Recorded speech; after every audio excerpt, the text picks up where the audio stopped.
മുട്ടടയിലെ സ്ഥാനാർത്ഥി വൈഷ്ണയ്ക്ക് മത്സരിക്കാനാകാത്തത് തിരുവനന്തപുരം കോർപ്പറേഷനിൽ കോൺഗ്രസിന് തിരിച്ചടിയാകും. വോട്ടർ പട്ടികയിൽ നിന്ന് വൈഷ്ണയുടെ പേര് നീക്കിയതോടെയാണ് മത്സരിക്കാൻ അയോഗ്യത വന്നത്. പാർട്ടി ഏറെ കൊട്ടിഘോഷിച്ച സ്ഥാനാർത്ഥി കൂടിയാണ് വൈഷ്ണ. മേൽവിലാസത്തിന്റെ പിഴവ് ചൂണ്ടിക്കാട്ടിയുള്ള പരാതി അംഗീകരിച്ചാണ് നടപടി. വോട്ടർ പട്ടികയിൽ വീട്ടു നമ്പർ തെറ്റായി വന്നതാണെന്നും മാറ്റണമെന്നാവശ്യപ്പെട്ടിരുന്നതായും വൈഷ്ണ പറയുന്നു. അല്ല, ഞങ്ങൾക്ക് ഒന്നാമത്തെ കാര്യം ഇലക്ഷൻ കമ്മീഷന്റെ ഈ പറഞ്ഞ പോലെ പേര് വെട്ടി എന്നുള്ളതിന്റെ പ്രൂഫൊന്നും തന്നെ ഞാൻ ഇതുവരെ കണ്ടിട്ടില്ല.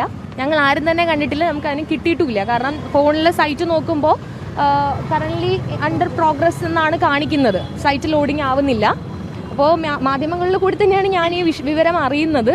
അപ്പോൾ വോട്ട് വെട്ടിയെന്ന് അറിയപ്പെടുന്ന സ്ഥിതിക്ക് നമുക്ക് ബാക്കി കാര്യങ്ങൾ പാർട്ടി നോക്കും. അതിൻ്റെ ലീഗൽ ആക്ഷൻസ് എന്താണെന്നുള്ളത് പാർട്ടി നോക്കി ഫോർവേഡ് ചെയ്യും. വൈഷ്ണയ്ക്ക് ഇനി മത്സരിക്കാൻ കഴിയാത്ത ഒരു സ്ഥിതിയിലേക്കാണ് കാര്യങ്ങൾ എത്തിയിരിക്കുന്നത്. അല്ല, മത്സരിക്കാൻ കഴിയുമെന്നുള്ളത് ഞാൻ പറഞ്ഞാൽ നമുക്ക് നോക്കാം. മത്സരിക്കാൻ കഴിയുമോ ഇല്ല എന്നുള്ളത് രണ്ടാമത്തെ കാര്യമാണല്ലോ. അപ്പോൾ നമുക്കത് നോക്കാം. അത് ഈ പറഞ്ഞ പോലെ പാർട്ടി അതെന്താ വെച്ചാൽ നോക്കി ചെയ്തോളൂ. ഒരു CPM ബ്രാഞ്ച് കമ്മിറ്റി അംഗമാണ് ഈ പരാതി നൽകിയിരിക്കുന്നത്. ഒരു രാഷ്ട്രീയ പ്രേരിതമായിട്ട് തന്നെയാണോ ചെയ്തിരിക്കുന്നത്? അല്ല, ഇതിപ്പോൾ പരാതിപ്പെട്ടത് CPM ബ്രാഞ്ച് കമ്മിറ്റി അംഗമാണെങ്കിലും അത് പുള്ളിയുടെ മാത്രം ഒരു പരാതിയായിട്ട് ഞാൻ കാണുന്നില്ല.